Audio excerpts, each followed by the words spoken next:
Бағдарламаның басты демеушісі Мола Порт.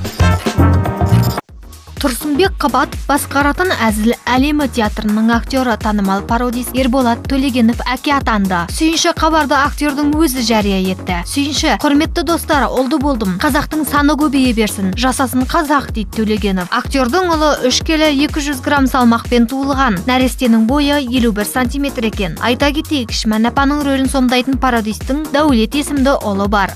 Отандық бағдарламалардың бірінде Мейрамбек Беспаев өзі жайлы, өнері жайлы біраз сыр шертті. Сонымен қатар, бір сахнаны бөлісіп жүрген әріптестері туралы да ой бөлісті. Өнер адамдарының жеке өмірі туралы кітабын оқымас едім деген әнші бүгінгі таңда аса танымалдылыққа ие болған 91 тобы туралы да ойын ашық айтты. Мен ойламаймын, көшеде 91 спокойно жүреді. Ондай танымалдылықтың керегі жоқ. 5 адам болса 2 орып сүйіп жүреді. Олар тағылып жүрген өнер ме?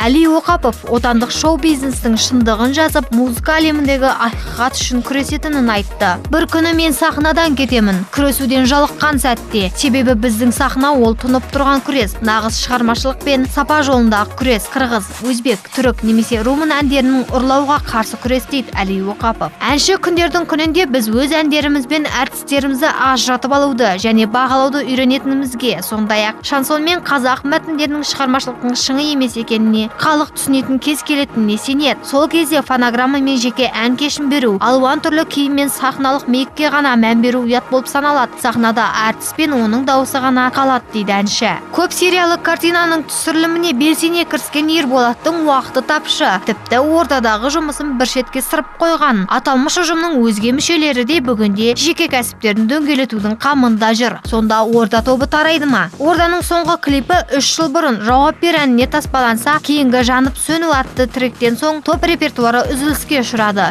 Бүгінде бойзбенд мүшелерінің басын қосу мүмкін болмай тұр. Мәселен, ағайынды беделхандар продюсерлікке бет бұрса, Нұрлан Алымбетов көп уақытын Бішкекте өткізеді. Ал қазір жеке әншілік мансабын алға шығарған Дастан Оразбеков орданың жұмысы тоқтап тұрғанын жеткізді. Орда тобы өзінің жұмысын қарқынды жасаудан кішкене тоқтадық. Өйткені өзінің әрқайсысы тіршілігімен айналысқаннан кейін кішкене баяулап қалдық. Бірақ жоспарда бар, жазылып қойған ән. Өзіміз студияға жете алмай жүрміз дейді Дастан Оразбеков.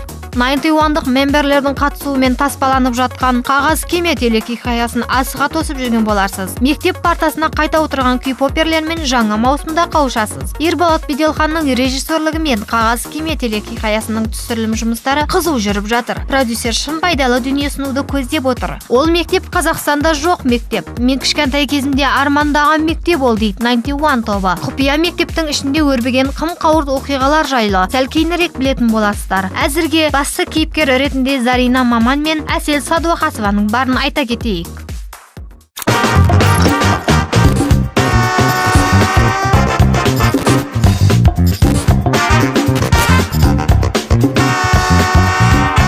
Бағдарламаның басты демеушісі Мола Порт.